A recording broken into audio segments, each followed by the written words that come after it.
Chapter 11 deals with patterns of medieval life from 500 to 1300 AD, or Common Era. Not everything in this chapter is noteworthy or needs to be explained. However, there are some things that I wanted to touch on that I thought to be important, but of course you should read the chapter in its entirety to get all the information that's there. But I wanted to talk about the Visigoths and who they were and what they did, and just to kind of get a picture of how the Germanic tribes influenced the way Europe rose up and began to transform in the Middle Ages. In or slightly before the 2nd century AD, a group of Goths migrated from Scandinavia to the Baltic coast, defeating the Vandals and other Germanic tribes who lived there. And over several generations, they migrated farther south and east, arriving ultimately at the Black Sea. The Goths who settled in what is now Ukraine were the East Goths, or what we call the Ostrogoths, while the relatives to the west, in what is now Romania, between the lower Danube and Dniester rivers, are called the West Goths, or Visigoths. The Visigoths were attacked by Huns in the year 376, and they forced them across the Danube into the Roman territory. So for the next half century, they wandered through various parts of Europe in search of a place to live. Visigoths were both pagan and a kind of Christian. They were Arian Christians, and if you remember when we talked about the Council of Nicaea and dealing with the Arian controversy or heresy, that Arius proposed that Jesus was not of the same substance as the Father, that he was not God, fully man. But the Visigoths were Arian Christians. They were not Catholics. They did not believe that Christ and the Holy Spirit are equal to God the Father, which is where the Trinity concept was ironed out at the Council of Nicaea. In 376, the Visigoths were admitted to the Roman Empire, as we said just a second ago, and they had settled across the Danube River. 378, there's a battle of Adrianople. The Visigoth cavalry defeats the Roman army, so one win for the Visigoths. And then in 402, the battle at Pollentia, the army of Rome under Stilicho beats the Visigoths. So one for Rome, one for Visigoths. But in 410, King Erlik the first, his Visigoths occupied and plundered Rome. So it was a big victory. They took Rome. It was a pretty giant feat. And then later, a couple days later, Rome was overrun by the Visigoths, an event that symbolized the fall of the Western Roman Empire. German barbarians sacked Rome. Now, early Germanic society was largely structured around warfare in the context of the kindred, feud, the war band, which was the feud, the raid, or the mercenary service, or the tribe, which was tribal warfare. It is the war band that provided the second major organ of society, headed by a leader who was the ring giver to his followers. Generosity required plunder or tribute, so a state of near constant warfare was necessary. The war band was held together not by discipline of the kind instilled in like a Roman army unit, but it was about personal loyalty to the leader, which might cut across tribal or kindred boundaries. Tacitus, the Roman historian, portrayed the Germanic tribal assembly as both a legislative and decision-making body, which was attended by free men in arms who would show up to make their decisions and support proposals by clashing their weapons together. This was, therefore, a military assembly in which free men had decision-making rights, even though led by nobles and those more skilled in the law.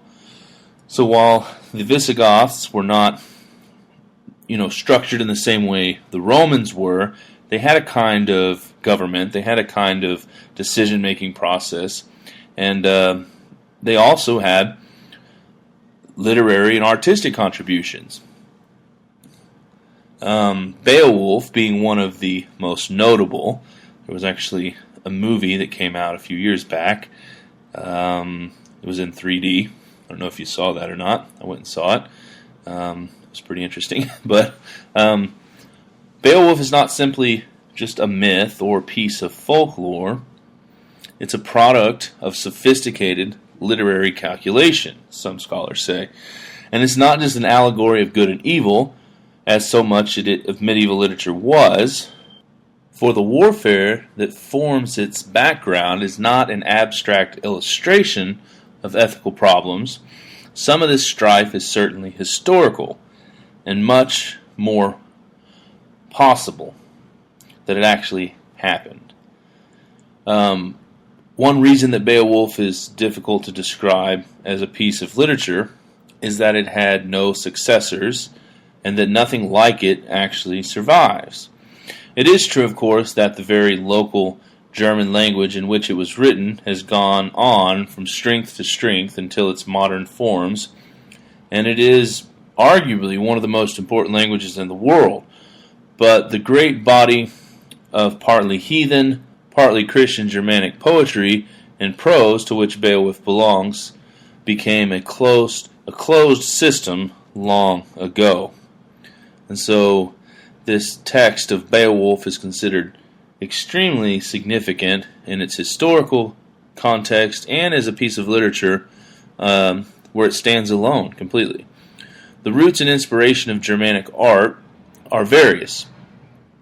The earliest surviving works, which can be designated as distinctly Germanic, date from the later 2nd and 3rd centuries, a formative period for many aspects of Germanic culture. What does survive is preeminently work in metal and medium in which later Germanic craftsmen were to produce some of the finest works of art in early medieval Europe. And just as your text indicates, a lot of times people have referred to this era as the Dark Ages, and so and the book contends that it wasn't, in large part because the contribution we see from the early Germanic tribes and some of the artwork they produced. And so really, it was the Dark Ages, and just about nobody else in Europe was producing anything comparable to the kind of stuff being produced by the Visigoths and the early Germanic tribes. Now, it does not mean that fine craftsmanship was not pursued in other materials. For them, they used metal mostly, brass, gold. Merely that very little has survived in any other kind of media. So they really were probably into all kinds of stuff, but the only things that have survived has been mostly their metal work. From an early date, imported Roman objects had considerable impact on the motifs and designs chosen by Germanic artists. So they definitely gained influence from Roman art, and they gained influence from their relationship with people throughout the East that they had come in contact with, and there's some examples of this artwork as well in your text. The human and animal forms on metal and glass vessels brought in from the Roman Empire inspired imitation, and even Celtic forms are also seen in Germanic metalwork, in some cases at a surprisingly late date on some of those pieces. And then Charlemagne. Definitely have to give some attention to Charlemagne. Charlemagne was born about 742 in the kingdom of the Moravian Franks, founded on the ruins of the Roman Gaul by Clovis I, whose people's nominal conversion to Roman Christianity made them the allies of the papacy against the Arian heresy. Under Clovis's factious and often inept successors, whose cruelty was anything but Christian, the kingdom was at times split into as many as 4 parts. Though it was reunited by the end of the 7th century, real power by then had passed from the Moravians to Charlemagne's ancestors, who became hereditary holders of the office of the mayor of the palace. Charlemagne was known by many names in his time due to the vast empire he ruled. Karl the Grosse by the Germans, Carolus Magnus by the Italians, King of the Lombards, and Charles le Grand and Charles le Mang by the French. During the reign of Charlemagne, there was also a Renaissance known as the Carolingian Renaissance. The Carolingian Renaissance formed part of a program of religious renewal that the Carolingian political and clerical leaders sponsored and encouraged in the hope that it would lead to moral betterment of the Christian people. As a conscious effort to improve man through knowledge of the Scriptures, the Renaissance emphasized study, books, script, and schools. Although conceived and initially executed by an elite group of scholars, the first generation of which was largely foreign-born, the Renaissance was aimed at society as a whole.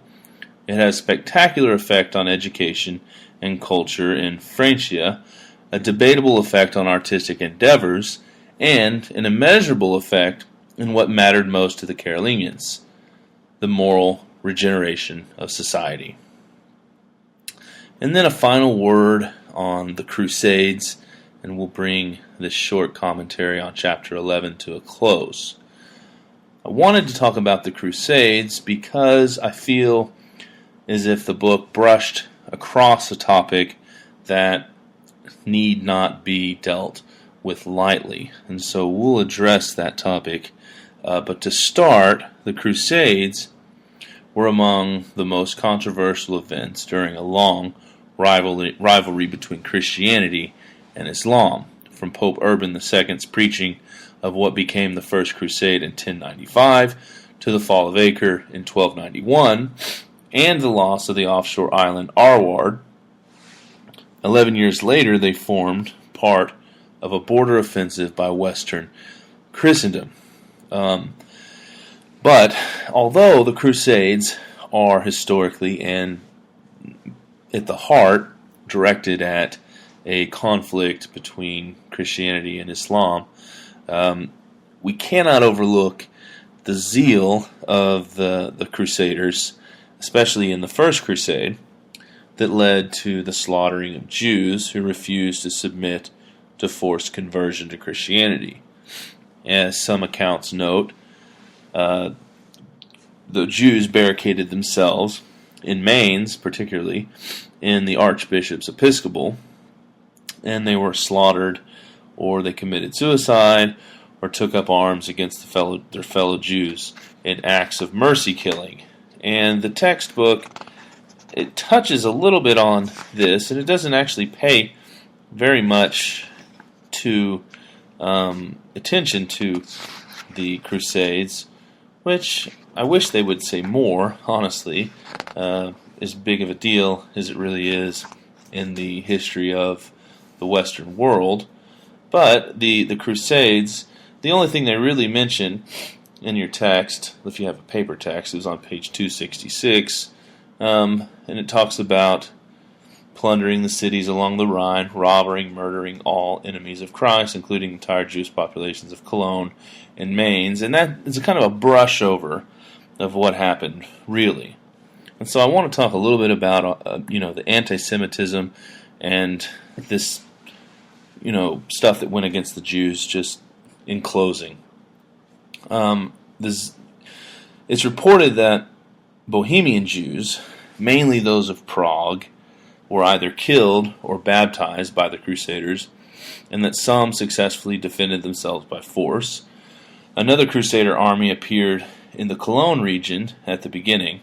Another Crusader army appeared at the Cologne region at the beginning of June, when they started the crusade. They destroyed the Cologne synagogue, and they plundered many Jewish homes. A number of Jews died in the violence. Archbishop Herman III evacuated the remaining Jews, which was several hundred people, to villages in the neighboring areas, but that effort was totally in vain because the Crusaders hunted them down some weeks later and confronted them with an alternative: baptism or death.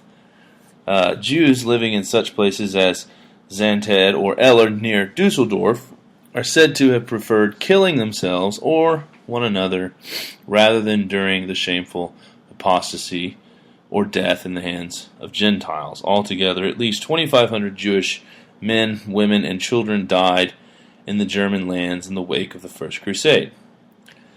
The news of the horrible massacres of Jews in Rhineland in 1096 reached the East almost a year before the crusading armies appeared. The conquest was as much a calamity for the Jewish communities as it was for the Muslims. The Jews defended and died for Jerusalem in 1099 and Haifa in 1100. In other places like Antioch and Jubail and Beirut, they were exterminated together with the local population. Those who escaped tried to reach the Muslim lands of the Abbasid Caliphate or the Fatimid Imamate. After some 10 years or so, the calamity died down except in Jerusalem, where neither Muslims nor Jews were allowed to live. There was no specific discrimination against the Jews in the sense that they were distinguished from the other natives, but they were lumped in.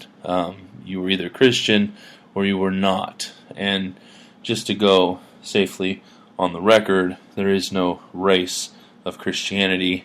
And I would argue the kind of Christianity that was being promoted in the Crusades and later in the Inquisition is not any kind of Christianity that you would find recognizable in the biblical text. However, we see what the extreme combination of church and state is capable of doing. But anti-Semitism is something I believe we do not address enough in the humanities, and I think we should. And I think if we're going to address something like the Crusades and make a slight mention of the horrors and atrocities that were committed in the name of Jesus, or religion, so to speak, we should definitely not shy away from going a little bit deeper.